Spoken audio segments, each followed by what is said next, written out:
muito bem-vindo a mais um vídeo dessa série Cinepsi, em que eu analiso alguns filmes sob a ótica da psicologia. Meu nome é Jemima Giron, eu sou psicóloga e professora universitária e o filme que a gente vai falar hoje é o Fragmentado. Bom, o filme Fragmentado ele faz parte de uma trilogia que é o filme Corpo Fechado, Fragmentado e Vidro. O filme Fragmentado, ele conta então a história de um rapaz chamado Kevin, que ele sofre de transtorno dissociativo da identidade. Aí tá aqui os códigozinhos da CID, da Classificação Internacional das Doenças, e do DSM-5, que é o Manual de Transtornos Mentais.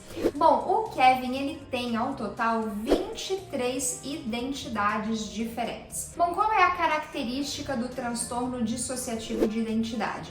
É quando várias identidades ou várias personalidades coexistem numa mesma pessoa. Então, eu, Jemima, na verdade, teria uma ou mais identidades, uma ou mais personalidades. E cada uma dessas identidades, ela tem características próprias. Então a pessoa ela se coloca como sendo várias pessoas diferentes e distintas. Embora exista esse transtorno dissociativo da identidade e existam alguns casos relatados no mundo de pessoas que têm várias identidades, esse filme ele é um filme de ficção, tá? Então é claro que muitas das coisas a gente pode fazer um paralelo com a vida real e com os casos que a gente tem descrito, mas esse é um filme de ficção, não é baseado em fatos reais. E uma outra coisa muito interessante e que eu acho muito válido da gente ressaltar é que este é um tipo de transtorno raro. É muito difícil você encontrar pessoas que tenham várias identidades, várias personalidades. Não é alguma coisa que você encontra a todo momento, como por exemplo pessoas que sofrem de depressão ou ansiedade.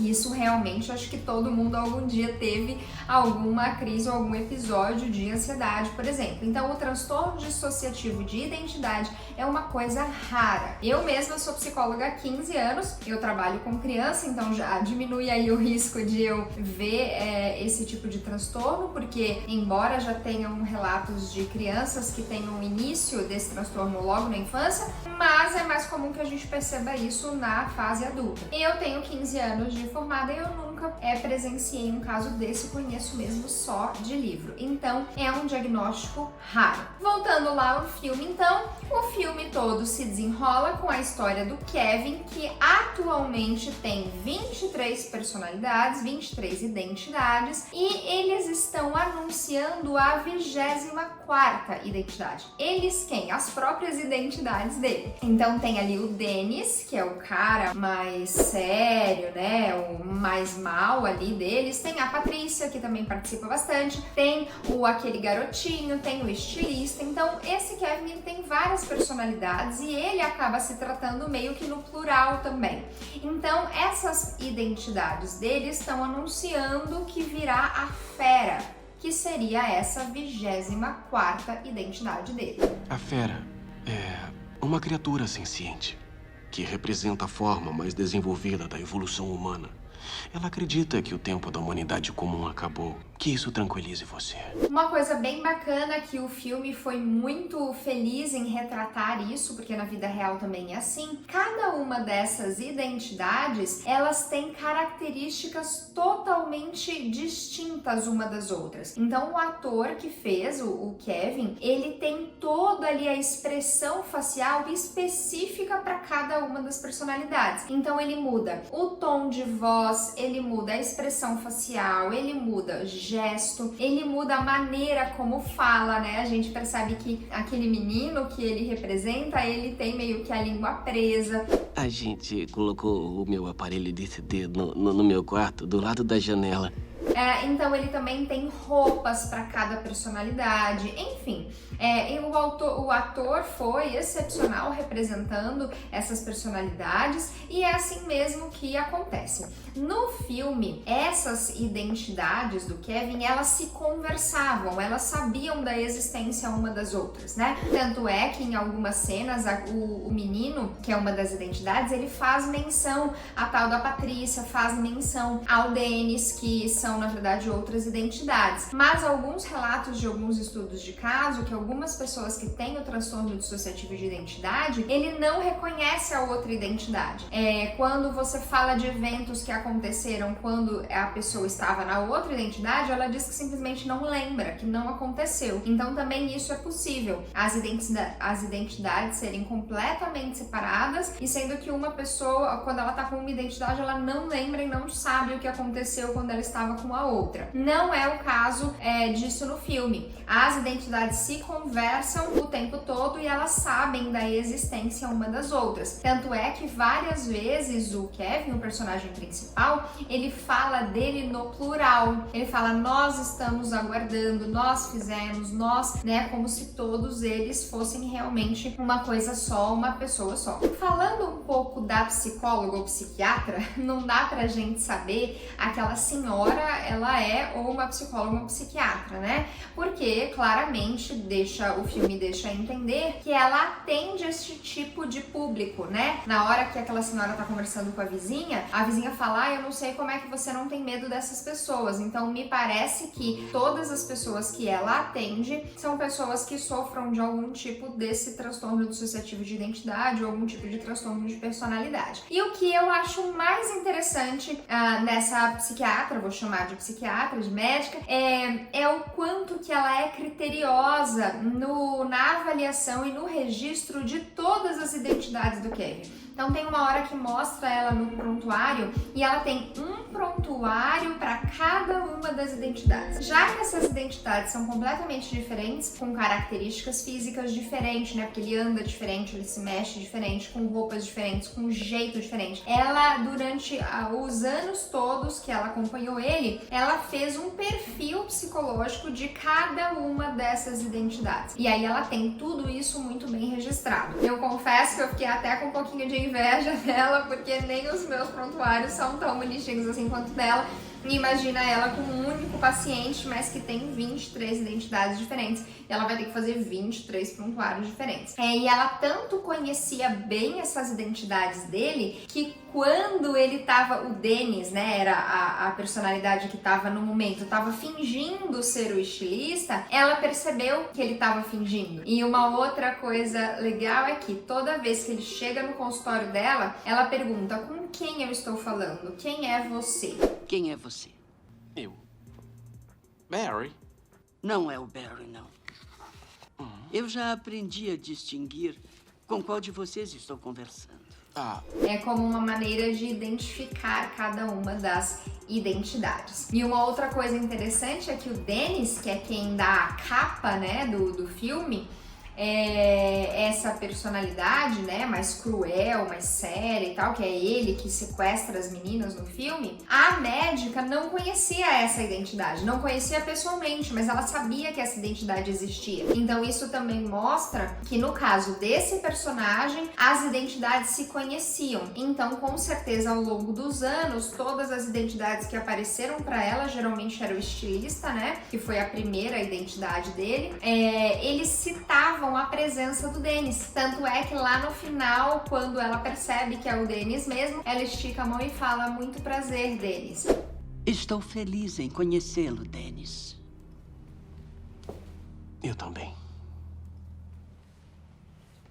Porque ela realmente não tinha encontrado essa identidade ainda, mas ela sabia da existência dela, justamente porque todas as identidades dele se conversavam e trabalhavam em conjunto, e uma identidade fazia menção à existência da outra. Essa médica, ela também defende uma ideia um tanto complicada, né? Aliás, acho que por esse pensamento dela, infelizmente ela acabou indo lá e morrendo, como a gente viu no final do filme. Ela defendia a ideia de que essas pessoas seriam pessoas melhores do que a gente, porque essas pessoas teriam uma capacidade que a gente não tem, né? Essa capacidade de poder realmente se transformar em várias identidades, porque ela defendia a ideia, e isso acontece de fato, embora eu não trabalhe com isso verdadeiramente, mas já li alguma coisa, que é como essas identidades elas são tão diferentes e têm características tão diferentes, elas são biologicamente diferentes. Então, uma das identidades pode ter alergia a um determinado mosquito, a outra identidade não tem alergia, uma identidade é mais sensível a uma coisa, a outra não. Do ponto de vista biológico mesmo, eles chegam a ser diferentes. Então, ela defendia aí essa ideia, que aí eu acho que é uma coisa bem da ficção mesmo, de que eles seriam então melhores e teriam a capacidade de conseguir orquestrar isso dentro de si, e essa capacidade a gente não tem. Será que esses indivíduos, através de seu sofrimento, desbloquearam o potencial do cérebro? E uma coisa que eu acho muito bizarro desse pensamento dela é que quando a gente vai pensar numa habilidade, a gente pensa numa coisa então que é benéfica, uma coisa que traz benefício. E as pessoas que têm o transtorno dissociativo de identidade, isso não traz benefício, pelo contrário, elas se tornam bastante disfuncionais, elas têm uma carga, um sofrimento muito grande, né? Então não é necessariamente uma vantagem, não traz um benefício, traz um prejuízo para essas pessoas, né? Então eu acho que é complicado a gente pensar sobre esse ponto de vista de que isso seria uma vantagem. Na verdade não, né? Falando agora um pouco de uma daquelas 3 meninas, porque vocês lembram, né? Que ele foi num estacionamento, sequestrou um carro que estavam 3 meninas. Uma delas era a aniversariante com a amiga e essa outra menina que as duas outras chamavam de esquisitona, né? Que foi a única menina que sobreviveu, a Casey, se eu não me engano. E ela, acho que a gente pode pensar um pouco nela também, porque olhando aquelas 3 meninas, a Casey era muito diferente das outras. Ela tava diferente desde lá do aniversário, né?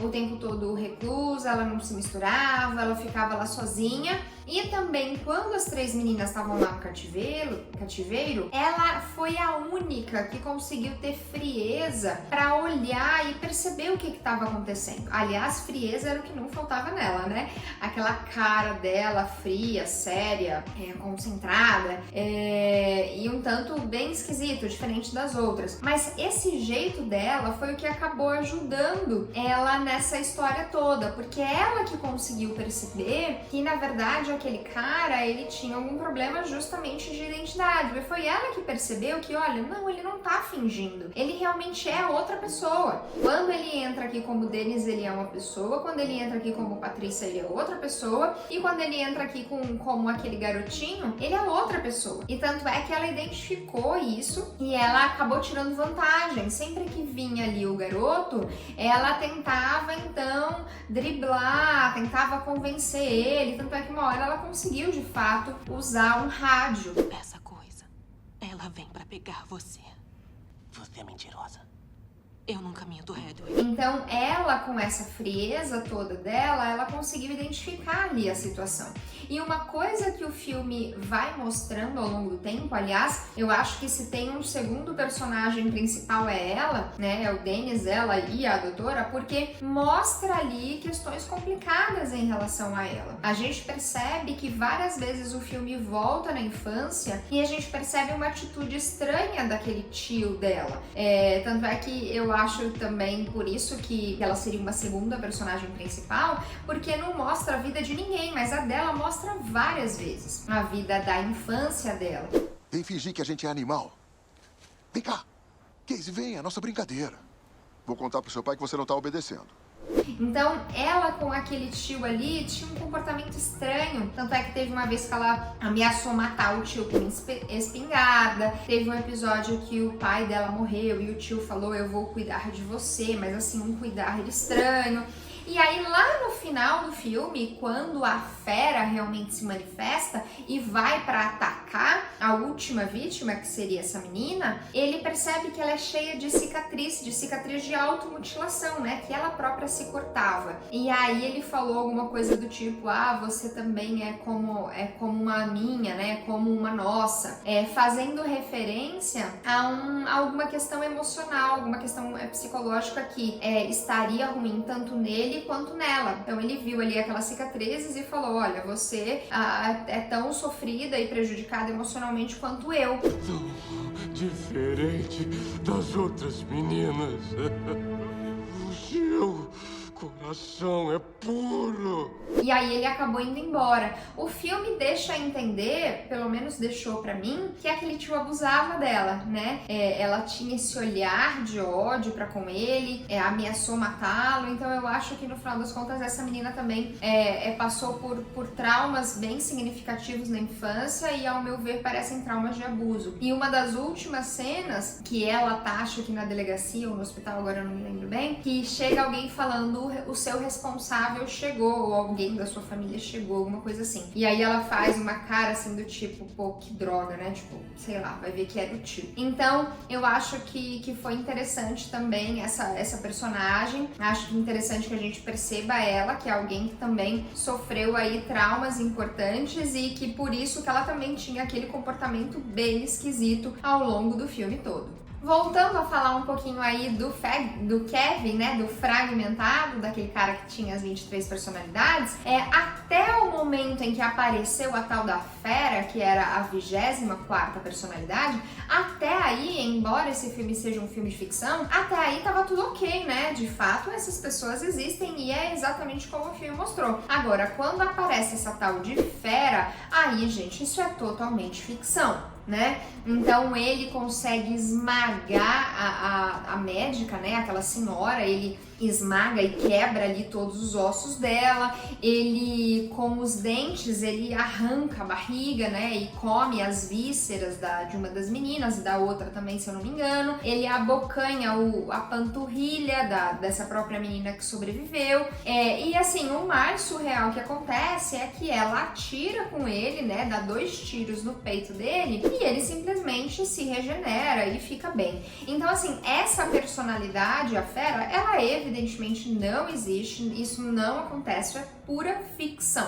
Pode ser que haja alguém com alguma personalidade muito mais agressiva, muito mais forte, mas nada que beire o sobrenatural, como no caso dele, né? A força tamanha de quebrar todos os ossos de alguém ou dilacerar alguém com os nossos dentes, como se fosse realmente uma fera, e aí a alusão ao zoológico, né? Porque ele trabalhava num zoológico, todo o filme acontece num esconderijo embaixo de um zoológico, então ele dilacera ali as meninas como se fosse realmente um felino. E aí isso é totalmente ficção, isso não tem nada a ver com a realidade. E por fim, uma outra coisa bem interessante que acontece no filme e que retrata a realidade é quando mostra o Kevin criança, na verdade não mostra ele, a câmera é na perspectiva dele, né, como se ele tivesse escondido numa cama, embaixo da cama ou embaixo de uma mesa, e a mãe dele vindo pegar pra bater nele e tal. Kevin Wendell Crumb, você fez bagunça.